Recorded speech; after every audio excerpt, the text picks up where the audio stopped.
Welcome to the Church Brand Guide podcast. My name is Michael Persad, and today I am very excited about this episode because we're going to be talking about marketing. We're going to focus a lot on marketing, and we're actually going to have a two-part series with this guest that we have on today. He's just an amazing guest that has brought a lot of information, and instead of trying to give it to you all at once, we're going to break it down a little bit. So in this episode, this part one of two, we're going to have a discussion on branding and on marketing. We want to help you understand the difference between branding and marketing, and then also understand how to leverage both of them together to then see amazing growth take place in your church.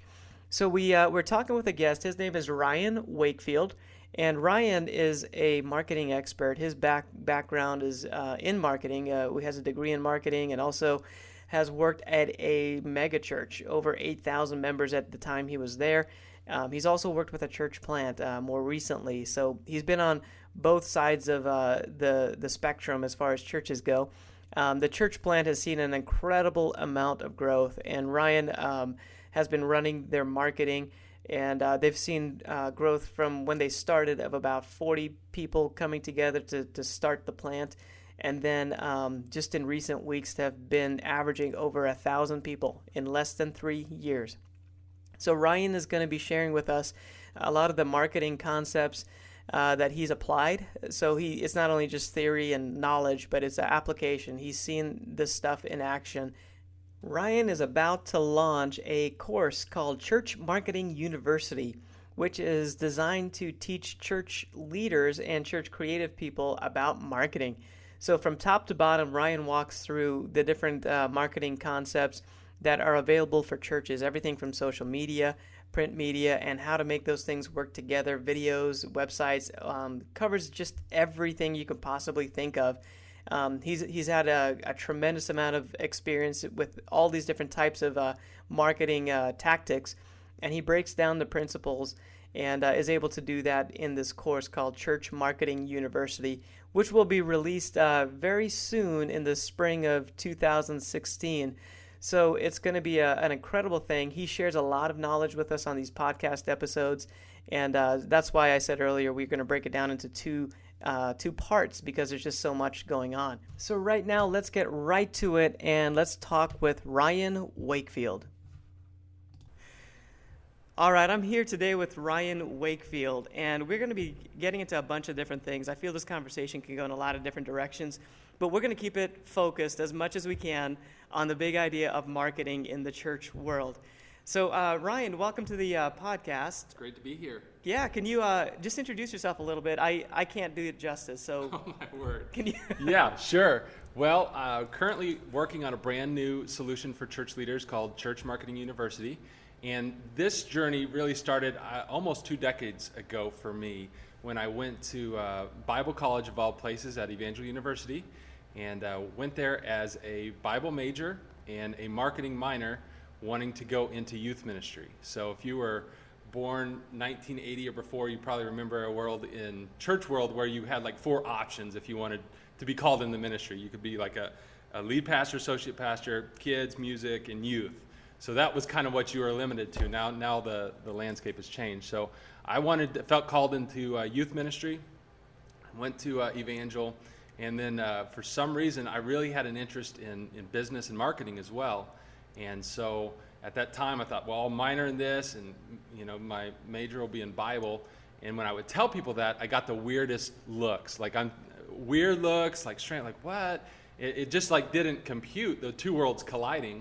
And then after the weird looks kind of subsided, they would say, well, what are you going to do, sell Bibles? And that literally over and over again. And after I punched them in the face, not really. But, then, and honestly, at the time, I really didn't know. I just felt like God had given me a passion for the church and, for some strange reason, a passion for marketing. So that was kind of the journey that started almost 2 decades ago for me.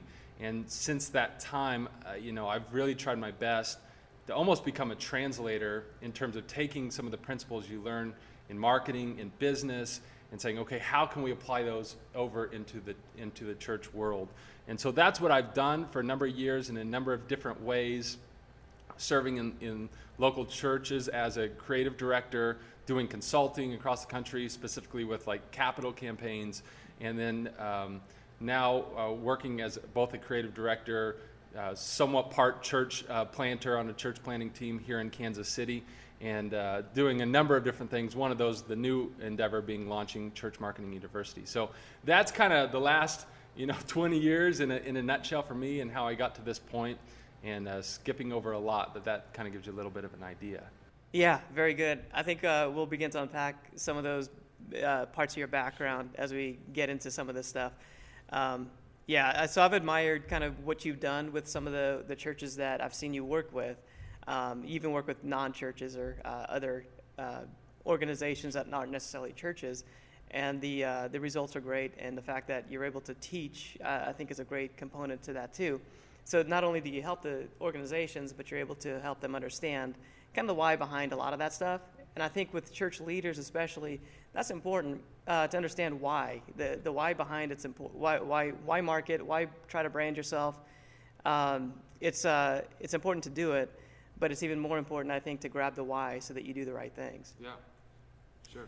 So let's start with a baseline type of a thing. So let's define what marketing is as it concerns churches, and then we'll kind of build on top of that. So what would you say marketing is as it comes to churches? Yeah, well, jumping back to my time at Evangel in those marketing classes, you quickly learn like the definitions for marketing are pretty boring.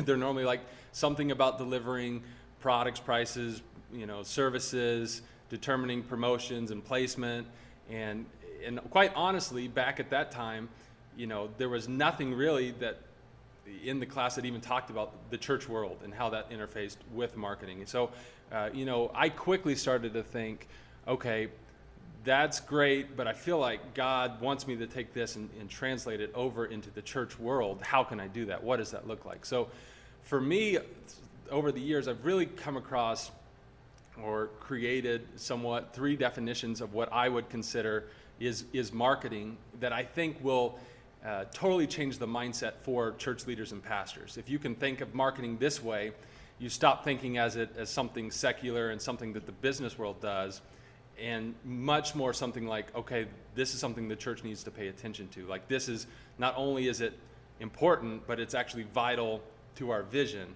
And so a couple of those definitions, one, and probably one of my most favorite definitions of marketing, is communicating who you are to people where they are. So let me say that again, communicating who you are to people where they are. And so if you think of marketing in those terms, what's cool is ultimately God becomes the best marketer or the best marketing model that we could ever have. Like, the incarnation is the best. And I know it's weird to think in terms of this, but once you get your brain starts thinking this way, you're just like, you know what? That's absolutely true. God sending his son to earth becomes the greatest marketing tool ever that we've ever seen.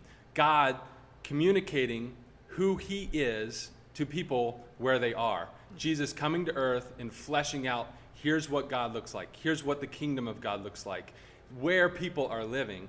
And so ultimately, when my brain started seeing marketing in those terms, I was like, man, that is powerful, because it totally flips that mindset of, we need to keep the sacred and the secular apart. So that was one of my first definitions that really started rolling in my brain on that. The second one that I like, because again, it helps with a pastor's mindset, is introducing your city to your church.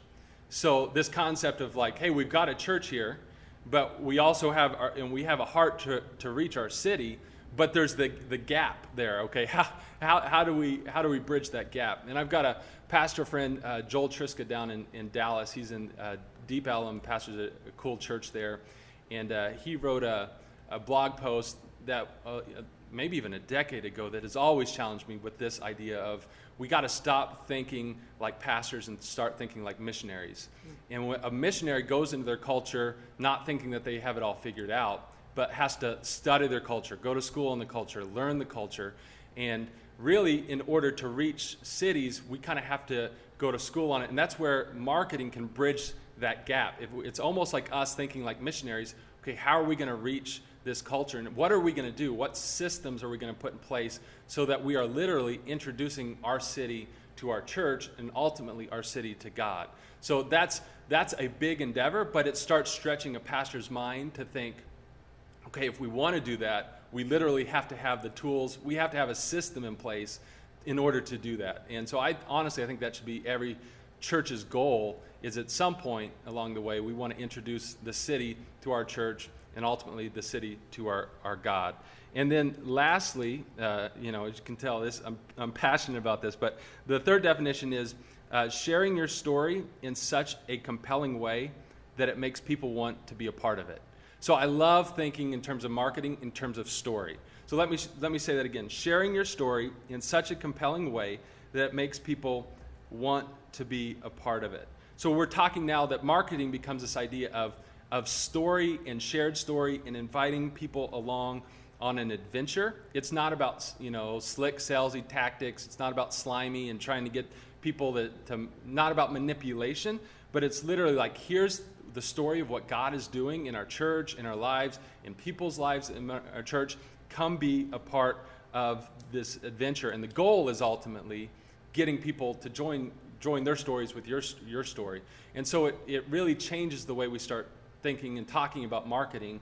Again, it's not this manipulation, but it's about sharing that story, inviting people to be along with it. So that's how I have personally come to terms and like, okay, here's how I can translate what I'm learning in the classroom, in the, all the podcasts I listen to, the books I read. Say, here's where I think pastors, if they would think of marketing in terms of this, where I think it would probably serve them the best.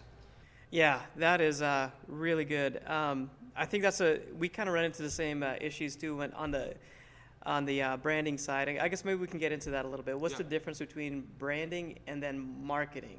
Do you have a good kind of way to go through that? No, I love that, because I think that third definition, when you think in terms of story, so marketing is how you're going to share your story and invite people along on the journey, right? So, but branding is how your story is going to stay consistent, so your story makes sense to people.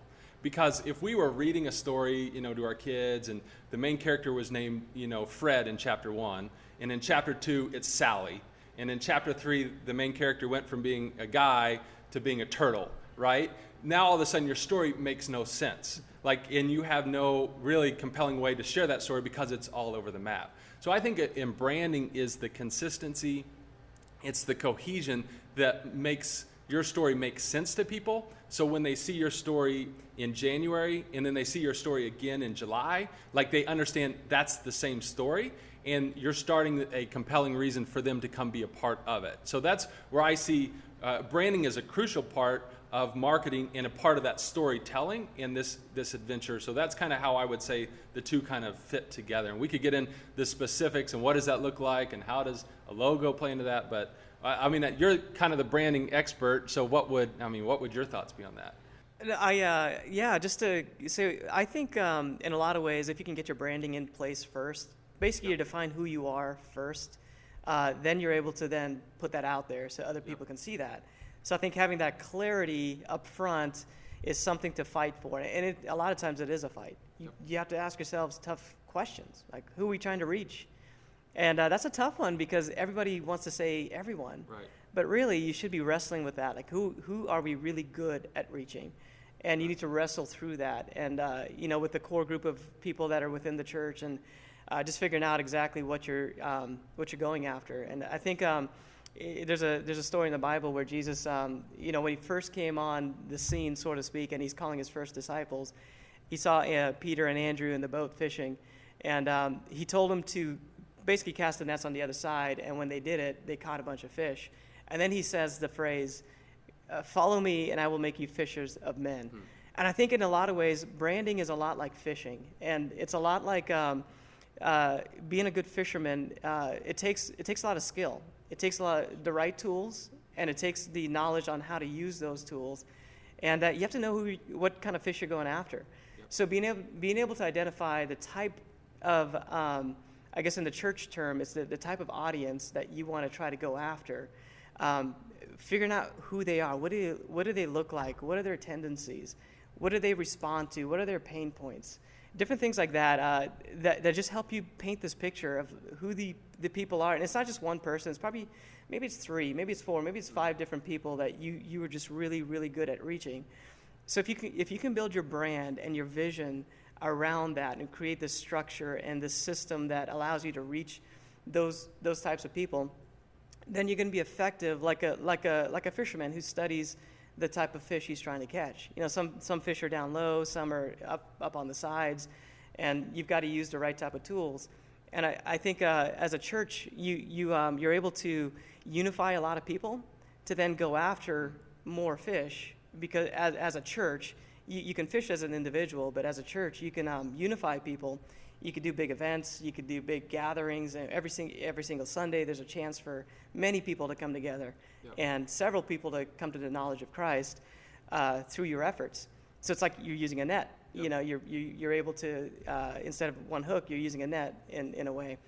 But if you can attract the right people and use the right tools, and that's a huge conversation. That tools and all that stuff is a huge conversation, because there's a lot of different methods that you can use. I think you can be genuine to what the gospel says. You don't have to do anything that, like you were saying earlier, it's not sleazy. It's a very genuine thing. I think a good brand is a very genuine brand. Yep. It's representing God in the first place, like who He is, His character and who He is, and then also representing your church, because your church is going to be unique from every other church and for every other organization that's out there. You have a unique vision that's specific to your church and your community that you're in. So you can be very, very genuine in how you put that together as a brand. Yep. And then you can, once you've wrestled through that process, then you go out there and you start to put it out there and share it and market it. Yep. I love the fact when you said start with the branding first, and that's so true. So if you're listening to this as a church leader, you need to start there, because it's literally like you're writing your story, and it's going to take you a little bit of time to get a compelling story, and then it's time to go out and share that story. I mean, it would be pretty ridiculous to go out and start paying money and putting all this time into sharing a story that you haven't written yet, or maybe you haven't taken the time, so it's not compelling. So you get out there and you're spending time to be, get an audience, and it's just you haven't really honed in your story. So if the brand part is really honing in on your story, figuring out who your audience is, now when you get something that's compelling, man, now it's time to go share it. And that's where the marketing tactical side, I think, really kicks in, where you're like, okay, we've got a compelling story here. We're ready to share this. Now, what tactically can we go out and do to get our story in front of people so that they can start seeing what's happening, and then give them the opportunity to join in. So I think that's absolutely crucial.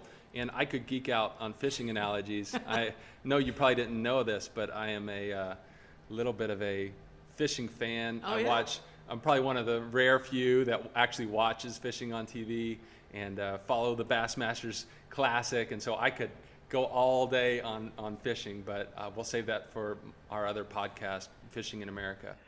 That's good. Well, that actually kind of reminds me of another point. Like, some people are really good at this stuff. Mm-hmm. And as a church leader, if you're listening to this, you might be good at this stuff, or you might not be.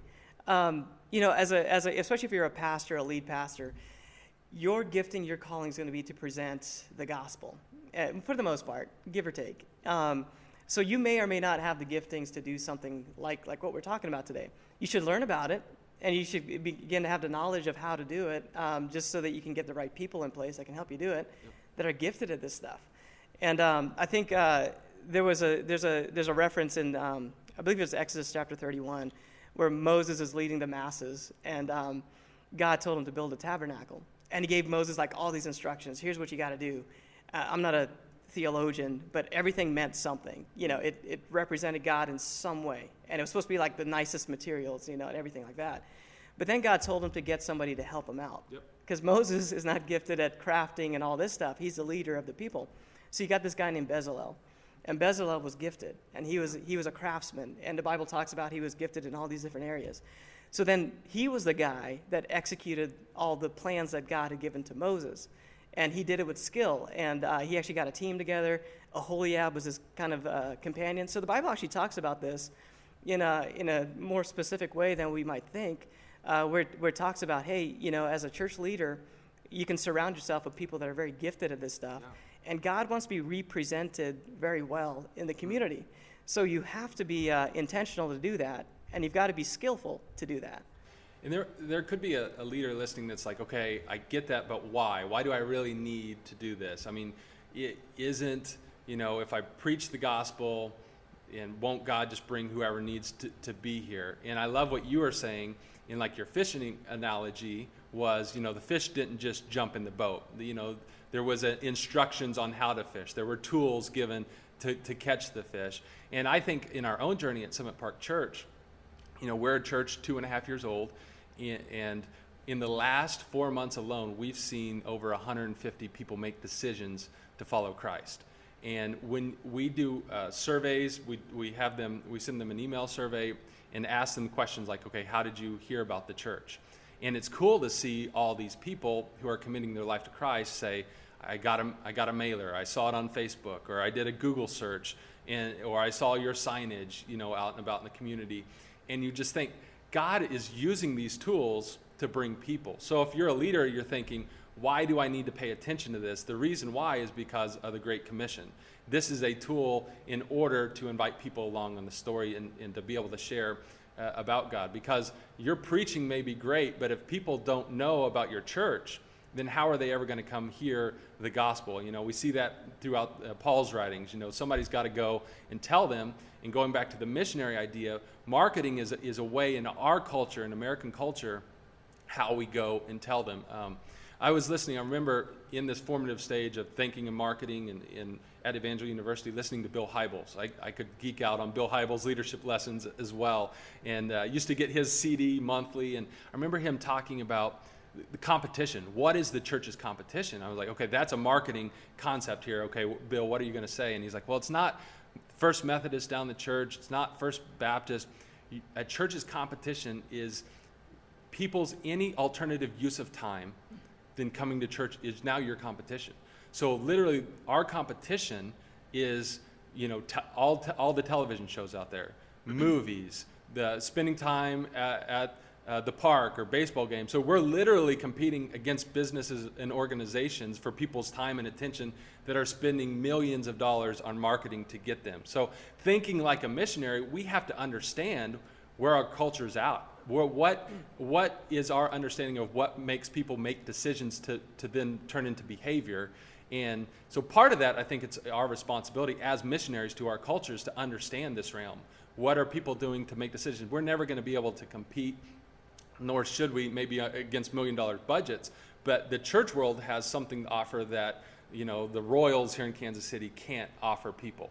We have the ultimate, the message, but we also have to understand how to get people aware of that message and invite them along. So that's some of the thing, that going in my mind, if you're a church leader and wondering, okay, why is this important? It's important because it's absolutely vital for you reaching your city. So. Yeah, and I think it's modeled, again, just the whole approach you just talked about. I remember there's a passage in Acts. I like reading the book of Acts because it's the early church, and their challenge was like this new thing. How do you get it out there to where people will respond to it? So in the book of Acts, if you look at it through the lens of marketing and branding, like if you just reread it and just kind of look at it through those lenses, it's kind of funny what kind of stands out to you that maybe on the spiritual side maybe not stand out like you're used to reading the Bible. But there's a passage, I think it's Acts 17, and Paul's walking through Athens. He goes to Athens. And Athens is a very kind of a hip area at that time. They were really open to new ideas. So he's in Athens, and he starts to walk around. And it says that he noticed a bunch of idols. There's idols all over the place, and it disturbed his spirit. It's kind of what the Bible said. But he used that. Like later on, he gets to address the people of Athens. And he used that. He starts his message by saying, hey, I see that there's a bunch of idols around, and you even have an idol to an unknown God. So then he starts his message by saying, I'm here to tell you about the unknown God. And then he goes into Jesus and talks about Jesus. Yep. And so he basically uses their love of idols and their knowledge base, and then he uses that to introduce this big idea of Jesus. And it worked. They asked him to come back like the next week and talk again. And, so. The ultimate compliment. Hey, come back and talk some more, will you? No, that's awesome. I love You are a Bible scholar. But, we see that at Summit Park Church. One of the things that we've been intentional about our brand is we want it to be targeted towards guys.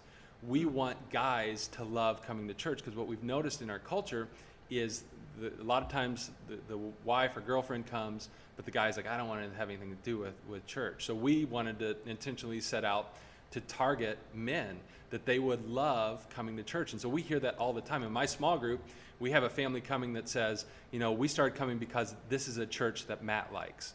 We hear that almost weekly or monthly, where there's a guy that would never ever go to church, and finally the wife's like, just come. And so we use things like, a lot of times Pastor Scott's using things like sports analogies. I mean, we're in a series now called The Fight, which our intro video is about this, boxer getting ready for this big fight, but we're talking about, the spiritual fight and the spiritual realities. But we start from where a lot of times these guys are, and now they're getting it, they're liking the church, they're understanding it, and it's relating, how does this spiritual fight, tie over to the fight for your marriage and the fight for your family and the greater spiritual realities of the fight going on. So I love that, because it's a lot what Paul did. Start where the culture understands, and then bring it to the spiritual reality that people need. And so that's a little bit of a side on our brand and what we're doing uniquely, but that's how you can specifically set out to write, okay, this is our unique story, and then tactically how you start reaching people on that. And I know we're going to get into tactics here in a bit, but just let me give you an example on this, technically what this looks like. So as we're launching the fight, I'm running Facebook ads. And so this is for us, this was the week after Easter. So we did this big promotion on Easter, getting people to come back. And because we don't want to have what I would call a next week crash, where you have this big event and then the next week nobody shows up. That probably is a symptom that you have a marketing problem. So we do everything we can not to have that happen. So we're launching this new series. I'm running these Facebook ads, but I'm targeting Facebook ads demographically for ladies age like 20 to 40, and the ones in Facebook that they're married. And the ads are basically a hook, something along the lines of, your husband will love this church, or looking for your church your boyfriend will like, And so, and honestly, it was one of the better performing ads we had, because it was resonating with our market. You know what? I've been trying to get my husband to go to church for years, and we just stopped going altogether because he hated church. And so the week after Easter, we had 11 new families. Those are just families that had kids that we know we checked in, and we had connect cards on that. The week after that, we had 12 additional new families. So, I mean, we didn't have a crash the week after Easter. We actually are just continue to experience that momentum. But that's how we're strategically taking our brand, our story, marketing tactics, and kind of how they all align with reaching people. And again, I've already mentioned how many of those people are making decisions to follow Christ. And we have a lot of people that are still like, hey, my husband's coming, he's loving it. He hasn't made a decision to follow God, but he's leaving here saying, you know what? I've never felt this before in my life. I'm starting to understand what God is all about. So it's cool to see how that brand is impacting families. So that was Ryan Wakefield, and we talked a lot about marketing and branding and basically how those two things work together. Ryan got into some practical applications towards the end of the episode, and like I mentioned earlier in our introduction to the podcast, there's actually two parts to this episode, this recording with Ryan. In the next part 2, we'll have a lot more practical application. Ryan gets into the nitty-gritty of applying a lot of the marketing efforts and how it's been effective in different ways as he's been working with churches. So make sure you get part 2 next week when it comes out, so you can complete this conversation that we had with Ryan Wakefield.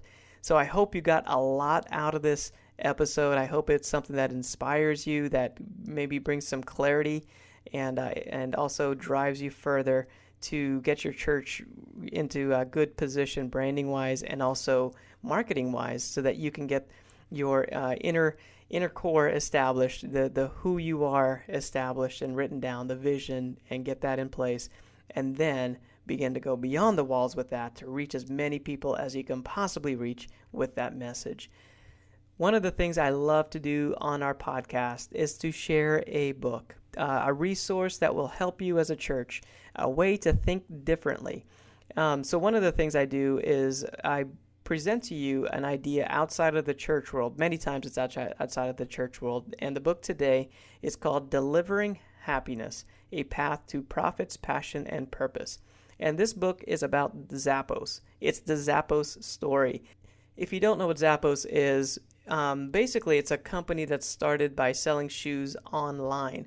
This book breaks down the story of Zappos, how they got started. Very interesting story about how this company got started and the ups and the downs, and the determination that it took to get this company off the ground. So that's inspiring for anybody that's leading anything. It's just a wonderful story. But then it gets into the culture of Zappos and the culture they've intentionally created to deliver the absolute best customer service that you can imagine. So if you were to ask somebody at Zappos like what business they're in, they wouldn't say selling shoes or selling anything right now to sell more than shoes, but they would say they're in the customer service business. And their goal is to provide the best customer service that you can imagine, that you're going to come across. And the book itself tells how they do this, the systems in place that they have to help that happen. And it shares some stories of how some of the Zappos employees have gone way out of their way to make this a reality.